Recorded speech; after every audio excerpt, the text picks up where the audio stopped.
Oi pessoal, aqui é a Rei. Hoje eu vim conversar com vocês sobre a minha experiência de leitura de A Pequena Sereia e o Reino das Ilusões, escrito pela Louise O'Neill e publicado recentemente aqui pela Dark Side Books. O livro é uma releitura do conto original de A Pequena Sereia, escrito pelo Hans Christian Andersen, se não me engano é esse o nome dele. O conto original foi publicado lá em 1837, século XIX, e só depois essa história foi adaptada para um conto de fadas da Disney na, sei lá, década de 60 do século passado. No livro a gente é apresentado a Gaia, que é a mais nova das 6 filhas do Rei dos Mares.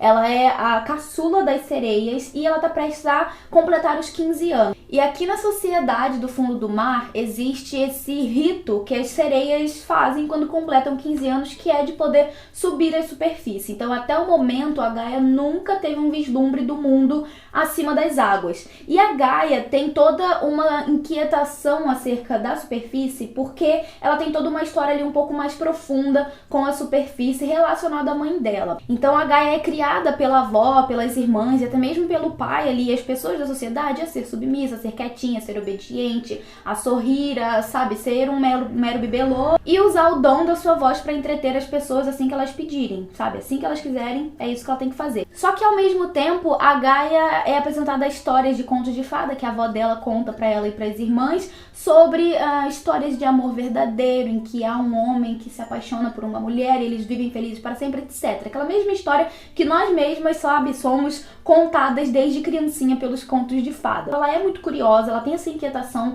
ela tem perguntas sem resposta que ela quer perguntar para as pessoas, mas ela sempre é silenciada. Porque as mulheres do fundo do mar não devem ser curiosas, elas não devem fazer perguntas, na verdade elas devem ser meros bibelôs, viverem lindas, bem apresentadas, sempre com a pele perfeita, sempre comendo o mínimo possível para se manterem esbeltas e bonitas. Devem sempre também usar pérolas nas suas caudas, mesmo que isso cause dor física, né? Então, assim, é mero objeto de decoração da sociedade. Porque, na verdade, quem responde pelas mulheres no Reino dos Mares são os seus maridos, seus pais. Então elas são criadas para serem submissas e obedientes a seus pais e seus maridos. Inclusive, Gaia foi prometida em casamento para um homem muito mais velho do que ela, um ancião assim, logo que ela completasse seus 16 anos. Então ela tá completando os 15 anos, tem todas essas inquietações dentro dela e tem ainda o fato de que ela vai se casar e que com uma pessoa que ela não tem nenhuma vontade. Porém, a Gaia tem certeza que todas essas dúvidas e inquietações dela vão ser supridas quando ela puder ir para a superfície. Então, quando ela completa 15 anos, ela vai até a superfície, passa um dia lá, já tem logo a princípio assim contato com humanos, né? Ela avista de uma pedra um barco onde está tendo uma festa e logo ali ela já se encanta por um menino que está nessa festa, que é o Oliver. Na verdade, ele é o aniversariante, então ele faz aniversário ali meio que junto com ela, enfim. E ela se apaixona por ele instantaneamente. Ela enxerga no Oliver toda aquela descrição de amor verdadeiro que a avó contava pra ela nos contos de fada. Então ela já olha pro Oliver e já pensa que ele é o amor da sua vida. Só que nesse momento acontece uma tempestade, boa parte das pessoas vai morrer, mas ela decide salvar o Oliver. Inclusive nesse momento da salvação do Oliver tem uma cena que me deixou um pouco incomodada assim particularmente. E ela tá tão apaixonada por ele que ela foca somente nele, ela só quer salvar ele. E ela faz isso, ela salva o Oliver. E é nesse momento que a gente vai ter o contato primeiro ali com as Russalkas, que são sereias que foram humanas um dia e que agora, por algum motivo, elas estão no mar. E elas são sereias, digamos assim, do mal. Desde o começo da história aqui, as Russalkas são apresentadas pra gente como sereias vingativas, feias e, enfim, é todo aquele estereótipo de pessoa que não vale nada, né, pra sociedade. Então, são essas sereias que vão aparecer, inclusive, no momento ali da tempestade pra poder capturar os humanos, porque é algo ali que, inclusive, é pouco mostrado, eu achei, no livro, sobre como essas Russalkas funcionavam no que diz respeito ao ataque dela aos humanos, sabe? Mas é o que acontece no momento. As Russalkas estão indo ali pra poder pegar esses humanos quando a pequena sereia, a Gaia, vai, então, barganhar com elas pela vida do Oliver. Ela salva então o Oliver, volta pro fundo do oceano e ali ela é obrigada a conviver com a sua escolha e em saber que o amor da sua vida está na superfície enquanto ela tá lá no fundo do mar prometida a um homem ao qual ela não ama. Então, somando tudo, né, somando esse amor que ela sente pelo Oliver, a inquietação que ela sente sobre a mãe dela, sobre descobrir mais sobre a verdadeira história da mãe dela, juntamente também com o fato de ela ser obrigada a se casar com um homem repugnante, por quem ela não sente absolutamente nada. Então toda essa somatória de fatores faz com que ela se decida a ir até a Bruxa do Mar, que é uma espécie de líder ali das russalcas, que tem poderes mágicos, enfim. Então ela vai até essa Bruxa do Mar para poder barganhar com ela a possibilidade de viver na superfície. Então ela vai lá para pedir pernas, porém em troca dessas pernas ela paga um alto preço, que é ficar sem voz. Então ela é obrigada a entregar a sua voz para a Bruxa do Mar, mas tudo isso com uma condição: ela precisa fazer com que o Oliver se apaixone por ela em 1 mês, caso contrário ela vai morrer, ela vai se dissolver em espuma do mar. E a partir de então a gente acompanha a Gaia nas suas dificuldades de cumprir a sua missão na superfície. Ela vai descobrir mais sobre o mundo fora da Terra, sobre como é um mundo belo, apesar de ela não admirar tanto assim essa beleza por estar focada em sua missão e também em saber mais sobre a sua mãe, descobrir mais sobre o paradeiro da sua mãe ali na Terra. E para descobrir qual é o desfecho da história da Gaia, vocês vão ter que fazer a leitura do livro, porque eu vou parar por aqui de falar sobre a história e vou me ater mais sobre o que eu achei do livro e quais foram as minhas interpretações acerca do que a autora trouxe aqui pra gente. Eu quero começar já falando que pra mim esse livro cumpriu o seu papel e tem sim a sua importância por fazer os leitores questionarem, refletirem e debaterem sobre assuntos muito importantes e também muito atuais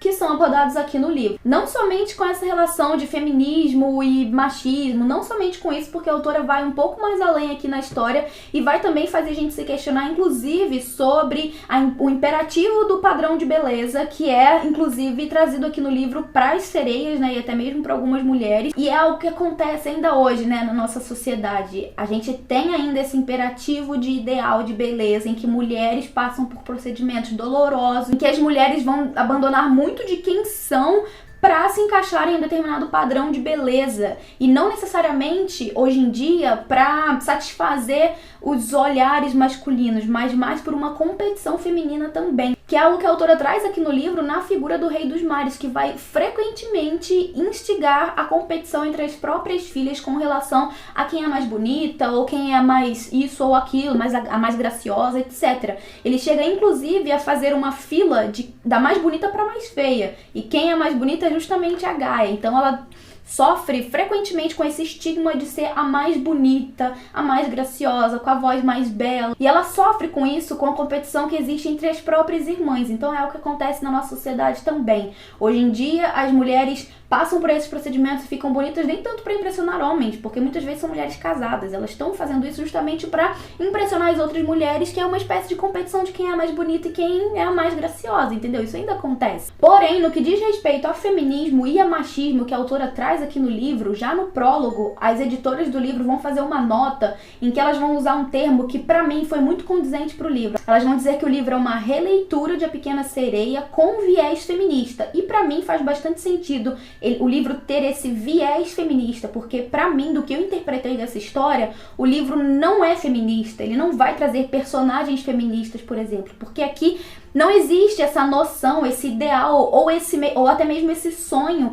de ter uma sociedade igualitária entre homens e mulheres. Em nenhum momento essa ideia de igualdade entre os gêneros vai ser abordada no livro. Então, do meu entendimento, esse livro seria uma espécie de estopim do feminismo. Representaria, então, o estopim de as mulheres finalmente encontrarem as suas vozes e usá-las contra as injustiças que acontecem. Porque voltando lá atrás no que eu já falei aqui no começo do vídeo, o livro é baseado num conto que foi escrito em 1837. Então, lá nessa época, a sociedade era muito parecida com o que é aqui. E antes disso, era ainda mais parecida com o que era aqui. Na aristocracia, as mulheres eram obedientes a seus maridos, elas engravidavam para criar herdeiros para eles, elas faziam exatamente o que eles queriam e elas se adornavam com espartilhos, com presilhas de cabelo, enfim, elas viravam do avesso para ficarem bonitas e mostrarem ali a opulência da aristocracia nas suas vestes. Então elas acompanhavam os seus maridos, né, como um acessório bonito, né, representando a família do seu marido. Então na minha cabeça ficou muito nítido esse paralelo, sabe, feito entre a sociedade lá da época do autor, ou da crítica que o autor quis fazer no conto original, e do que aconteceu aqui. E pra mim, uma interpretação que eu fiz desse livro, até mesmo com esse fato de a Gaia ficar sem sua voz, é que a autora traz nesse livro um machismo tão arraigado, um patriarcado tão sabe, ferrenho, cruel na vida dessas mulheres, que pra mim serviu até mesmo como um alerta de a gente se lembrar de como a nossa sociedade já foi, de como a relação entre homens e mulheres já foi no passado, de como esse machismo foi tão, assim, cruel com as pessoas no passado, pra lembrar a gente de sempre usar a nossa voz em momentos de injustiça, seja com homens ou seja com mulheres. Então, pra mim, esse livro aqui não é nem tanto sobre o feminismo, mas ele é mais sobre o machismo. Uma lembrança do que a gente já viveu pra gente não repetir o que já aconteceu no passado. Tanto é que aqui no livro eu percebi uma certa demonização dos homens, que é algo que eu definitivamente não gostei. É algo que, assim, eu fiquei muito incomodada ao longo do livro, porque todos os homens que passam pela vida da Gaia, que são apresentados pra ela, são pessoas odiosas, são meros embustes. Se você for tirar ali, com exceção de um dos rapazes que ela conhece na superfície, que aparenta, sabe, não ter essa face demonizada, dos homens ali, né, que vai ser apresentado no livro. Outra coisa que, assim, pra mim não fez sentido foi justamente a última página, e daí eu estaria dando spoiler, então, assim, eu não gostei de como o livro terminou na última página, porque pra mim, essa última página, essas últimas 3, 4 páginas ali, foram essa questão do estopim do feminismo, sabe? O feminismo começando. Porém, aquilo não é o feminismo. A gente sabe que no feminismo as mulheres lutam por igualdade com os homens. E o que acontece ali, do meu entendimento, não tá nada próximo disso. Então, assim, sugiro que vocês façam a leitura, que vocês tirem as próprias conclusões, que vocês incrementem a própria bagagem de vocês, as percepções que vocês têm, e que façam a leitura sempre se questionando, gente, sempre perguntando por que tá acontecendo, aonde isso vai levar, o que a autora tá querendo dizer com isso, e traçando também paralelos com a forma como a gente vive hoje. Será que isso se encaixa? Será que isso tá certo? Será que as coisas precisam ser assim? Será que a atitude que eu, enquanto mulher, vou tomar na minha vida, na minha sociedade, enquanto conjunto, tá condizente com o bem, não só pra mim, mas também pra todo mundo junto de mim? Eu acho que é isso que faz a leitura ser ainda mais rica, não só desse livro, mas de vários livros em que você vai ter um tema assim e que você vai se sentir incomodado, sabe? Então é se perguntar, é se questionar frequentemente, é não aceitar as coisas como certo, sabe? É isso aí, acabou. Não, faça os seus questionamentos, faça como a Gaia no começo do livro, que se questiona muito. Enfim, né? É isso que faz com que o que tá escrito aqui se aplique na nossa vida. Então essas são as minhas considerações acerca do livro. Enfim, ele não é um livro perfeito, porém é um livro bastante importante, justamente por causa dessa discussão que ele tá gerando aí entre os leitores. Então eu sugiro que vocês leiam, que tirem as próprias conclusões, que debatam acerca do que vocês estão lendo aqui, converse com quem já leu, converse sobre a sua leitura, porque isso vai expandir ainda mais toda a sua experiência de leitura. Mas então minha sugestão é essa: faça a leitura com a sua crítica e converse e debata sobre o que você leu. Bom, pessoal, então esse era o vídeo que eu tinha pra vocês hoje. Essa era a minha sugestão de leitura pra vocês, que eu espero que tenham gostado. Comenta aqui embaixo o que você achou do vídeo, quais são as suas expectativas caso você ainda não tenha lido. Se você já leu, comenta também o que você achou. Enfim, né, vamos debater as nossas opiniões, as nossas impressões acerca do livro, porque a gente também tem que lembrar que opinião e impressão são coisas muito particulares de cada pessoa. Então, quando a gente conversa e debate sobre isso, eu conheço o seu ponto de vista e posso concordar com ele, como eu também posso conhecer o seu ponto de vista, não concordar com ele e ainda assim incrementar mais o meu pra continuar com a minha opinião. Então, por isso que é bem legal esse debate. Mas então era isso que eu tinha pra trazer pra vocês hoje. Espero que tenham gostado. Deixe seu curtir aqui no vídeo, que ajuda muito na divulgação do canal. E também aproveita pra se inscrever se você ainda não for inscrito, que tem sempre coisa nova saindo por aqui. Mas então é isso, eu vou ficando por aqui. A gente se vê então no próximo vídeo. Um beijo e até lá. Tchau, tchau.